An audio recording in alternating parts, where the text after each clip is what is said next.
behalf of Women on the Grow. But you guys are so amazing. I love the vibe of our tribe. I love the vibe of our tribe. I'm not going to keep you long, but I want to share with you about people pleasing. I want to share with you about boundary bullies. I want to share with you the types of boundaries that we need to establish. I want to talk to you about how it's not selfish. It's not being mean when you recognize that people have crossed a line. And it's said that, if you don't have specific lines, if you don't have boundaries, after a while the lines get blurred and people are crossing the line.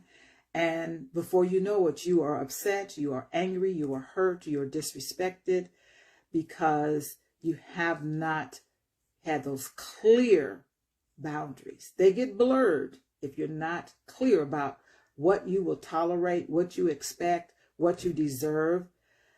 So let's get right into that, and please hit the share button. Let's expand this platform to other people.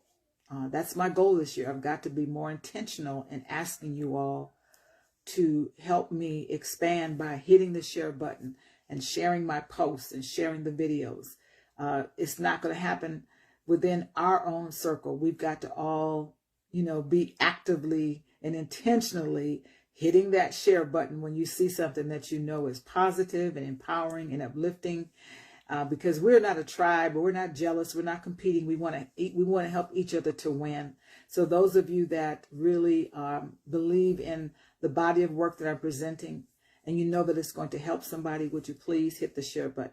Yes, Betty, I'm so glad to see you on the line today. So let's get right into my quick message. I don't want to hold you long. Let's see. Oh, and Yetta says that she got her cards from the Sunshine Committee. That yay, because we know you experienced a recent loss too. It's just a lot going on with everybody. And the more people we know, we're going to hear more news. It could be sad news or happy news, but because we're connected to so many people, there's always going to be a need for us to reach out to one another and show our care, even if it's virtual or if it's just a card in the mail or a phone call or a text. I appreciate all of you so much. So let me get into my my message. The first boundary, the first one of the 6, is having a boundary for your material things, your stuff.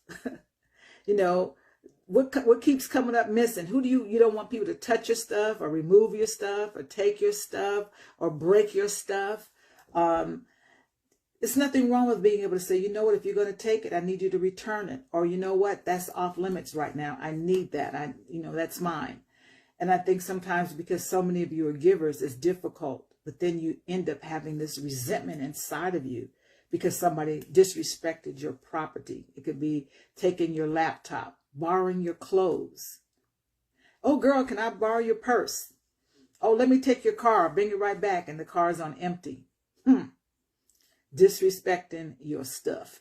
Oh, let me use your camera. Can I use this? Can I use that? And they don't respect it. So it's very important that you have clear instructions when you want it back, or they can't have it, or if they damage it, what you want in return for that. Have boundaries about your stuff. You worked hard for those things, and it's nothing wrong with saying, no, that's okay. No, I can't let you do that. I'm not going to lend it out. I can't tell you how many people have told me, Jewel, I have given your books to everybody and they don't give them back. See, they didn't have a boundary. They didn't have an expectation. I want my book back. So many people say, Jewel, I got to reorder your book because I gave so-and-so my book and they didn't return it. Okay. So that's an example of having a boundary for your material things. That's number 1.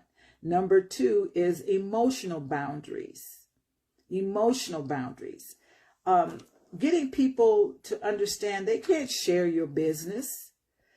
You don't want people, when you are in a vulnerable state and they're criticizing you, attacking you, sharing your business. You don't want people asking you questions that is just inappropriate. Like, how dare you ask me that? That's establishing a boundary. There's some things that people ask, it's just inappropriate. Why did you ask? You know, a lot of times we don't want people asking us about our money, about our family, about our sex life, our money, or our past. When they cross the line and now you are emotionally disturbed and emotionally hurt, it's because you haven't learned to establish a boundary. Or if you do share something with someone, to be able to say, you know what, I don't want this to go any further. This is between you and me. I need to feel like I can trust you because right now I'm vulnerable. I'm sad. I'm angry. I'm upset. Or I'm sharing with you something about my past, and I don't need that on social media. That's setting a boundary for your emotional self, okay? The third one is physical boundaries. You know, I love to touch, I love to hug, but as a public speaker, as someone who goes to conferences all the time, and people, I would hug people and they would say, you know, I'm not into hugging. And now with this pandemic, a lot of people are going to be very leery about being touched. So we want to be very mindful when we're interacting with people. Before you hug someone, ask them if it's okay. Or if it's a sexual encounter, you need to give your consent. If you're not giving your consent, your boundary is being violated. You have a right to respect your body. You have a right for someone to respect your body, but you have to make it very clear as to how far this relationship is going to go when it comes to intimacy. You want to be very clear about people who are violating you physically. And, you know, I love that saying, if you hurt me once, shame on you. But if you hurt me twice, shame on me. So if someone hurts you, physically abuses you, and it continues, the boundaries have not been clear. Like this, no, we're not having that. No. The first time it happens, I'm gone. The first time you lay hands on me, I'm gone. All right. So it's important that we teach our young girls and our young guys about respecting someone else's physical space, having consent, discussing things, having a boundary. Okay, so we've got material boundary, emotional boundary, we've got physical boundary. And actually, when I said 6, I crossed over and I started talking about sexual boundaries, because sexual boundary and physical boundary could be two different things. Physical is more your space. Sexual boundary is your body. So your physical space, maybe you don't want somebody coming into your home. Maybe you don't want someone hugging you. The other thing is your financial boundaries. I was talking with someone the other day and they were saying how they were going to loan a family member some money. And I said, are you very clear? Is this a loan or is it a gift? A lot of times when it's not clear. Hello, Karen. Hello, Diane. Thank you so much for joining in today. Why don't you hit the share button? A financial boundary is letting people know that if I give you some money, it's on you to say, this is a loan and I expect it back at a certain time, or this is a gift. Or if you find that people are always treating you like the ATM, they are not respecting you, but you've got to set a boundary. You can't keep coming up here asking and I'm expecting to give and give and give. But if you don't say anything, your boundaries are not clear, your boundary is blurred, and people will take advantage of you financially. And what I have found is that people that tend to be people pleasers, they want love, they want to be accepted. They sometimes think I can buy love with money. And when you wake up and you become empowered and you realize, I'm going to stop giving so much. Once you stop people pleasing, people are not going to be pleased. So get ready for the upset. They're not going to be pleased. If you have trained them through your behavior and your pattern of always being available and always giving, and then you establish a boundary, I'm not doing that anymore, then know that someone's going to get upset. They're not going to be very pleased with you now having a boundary. But that's what empowerment is all about. Empowerment is saying, I know my worth. I need you to respect my boundaries. And knowing that people are going to get upset with you. They're going to get upset because you used to be the ATM. You used to be available. which leads me to the last boundary, which is time boundaries. We all need to have time boundaries. You know, I tell my loved ones, and I'm on the phone all day long, counseling. I'm on the phone coaching. I'm on the phone with my tribe. I'm on the phone with family. I'm on the phone with my grandson. I'm on the phone all the time. And so I tell them, I said, look, by the end of the day, I am spent. I don't have much personality. My tank is empty. And I don't really like to have a lot of phone calls late in the evening unless it's something special. But it's like, at first I struggled with letting people know, please try to avoid calling me in the late evening hours because I'm done. I'm spent. But I set that boundary and the people respect that, and it's good. I was open. I was direct. I was diplomatic about it, but I let them know this is what I need for my sanity and for my peace of mind. Hi, Karen. Hi, Monica. Hi, Antoinette. Good to see you today. So do you see what I'm saying? Is that we need to value our time. If there's something you're working on, if you're working on a project, you know, by me working from home, even before the pandemic, people think because you're self-employed, oh, you could just jump up and do anything you want anytime. No, I'm working. I'm working. I have things to do. I'm on the computer. I got phone calls to make. I got paperwork to do. I'm working. But if you answer and you jump to every call and you're always available, people will take advantage of your time. And then you're wondering why you're frustrated and why you're not getting anything done because you haven't set clear boundaries for your time. So it's important that you establish that. So in review, and please hit the share button. Please hit the share button. In review, I'm talking today about the 6 areas where you want to set clear boundaries. Your material things, your stuff, your books, your laptop, your shoes, your clothes, your car, anything, make sure you're clear about your boundaries with that. The second is your emotional boundaries. People taking advantage of your emotional state, sharing your secrets, taking your kindness for weakness. Third is your physical boundary, your space. If you don't like to be hugged, if you don't like to be touched, if you don't want people coming over your house right now, you have a right to ask people to honor your space, your physical space. Your sexual boundary. You have the right to give consent or no consent when it comes to sexual intimacy. Let the other person know what your boundary is. Financial. You can't discuss your finances with everybody.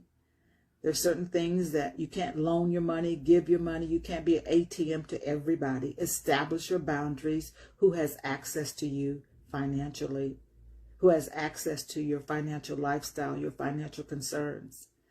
And last, your time. Who gets your time? Are you too available? Do you watch the clock? Do you let people know what time windows you are available? I love that phrase, a time window. So when I am doing my coaching and counseling, I'll say, what is your time window? So are you available from 2 to 4? You're available from 8 to 10? Let me know. And when I do call someone, I always say, is this a good time to call you? Because sometimes people answer the phone and they really are busy, or they got a headache, or they're in the midst of something. So I always preface my conversations when I make a phone call. Is this a good time to call you? Because I want them to know I want to respect your time.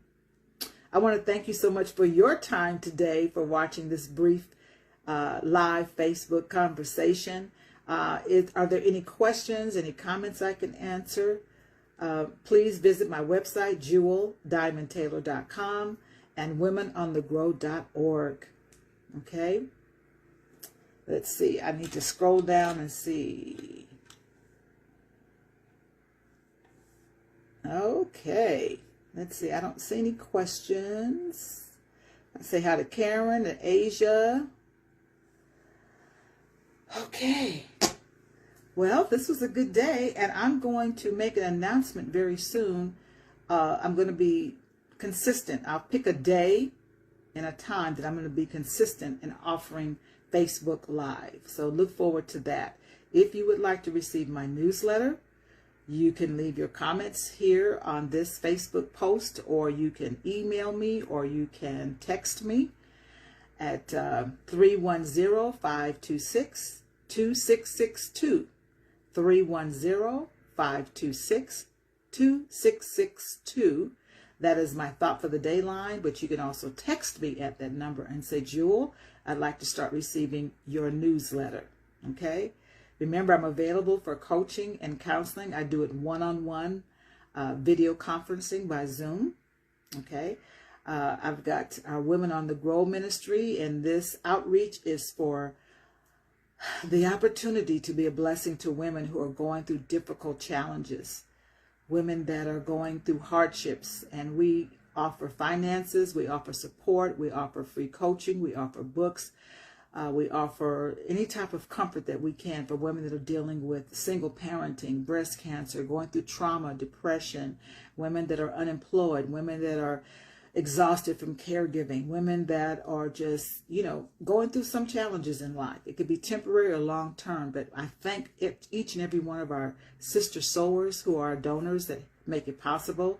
I had a young lady today email me from San Diego, and she said, I don't have the money for counseling, and because of our wonderful donors, I'm able to waive the fee for her. So this is the blessing that we're able to offer through our official womenonthegrow.org, which is a 501c3 nonprofit organization, and your dollars are tax deductible. If you would like to leave a donation for today's message, or for any reason that you feel like you've been blessed, we invite you to go to womenonthegrow.org, and there you can make a donation. I am the founder, and Joy Lewis is the vice president, and we are here to serve you. We are here to remind you that you are powerful, to remind you that you're not alone, to remind you that you can get through this, you can grow through this, that you and I can be resilient, and we can learn to bulletproof our heart and our faith so that we can endure the challenges of life, because they surely will come. They surely will come. So we're learning as women to be proactive and to put things in our toolbox so that when the arrows of adversity come, we're able to stand. So tune back to my Facebook soon, because I'll be posting the Zoom interview that I did today. I do a series of interviews where I interview other people about their stories, their testimonies. And if you would like for me to have a Zoom interview with you, please let me know. I would love to talk with you. I would love to share your story of resiliency. I would love to share your story of testimony. I would love for people to know who you are and what you're doing. Thank you so much, Monica, and everyone that has signed in today. Again, check back with me soon. I'll be posting the consistent date and time that I will be doing a Facebook Live. God bless you, and stay in the light.